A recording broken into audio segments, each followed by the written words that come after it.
ಭೂಮಿಗಿಳಿದ ಭಜರಂಗಿಯ ಅವತಾರ ಮಣ್ಣ ಕಣವು ನುಡಿದಿದೆ ಇವ ದೇಶ ಕಾಯೋ ಗುರಿಕಾರ ಭಾರತಾಂಬೆ ಕೊರಳ ಮುತ್ತು ಗಂಗೆಯೊಳೆವ ಮೂಗನತ್ತು ಹರನ ಹಣೆಯ ಪುರಿವ ನೇತ್ರ ಹರಿರಾಮನ ದತ್ತು ಪುತ್ರ ನಾಯಕ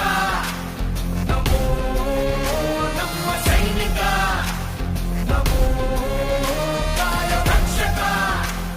ನಮೋ ಸಬಕ ಸಾಥ್ ಸಬಕ ವಿಕಾಸ್ ಎಂದು ನುಡಿದು ನಡೆದ ಕಾರ್ಮಿಕ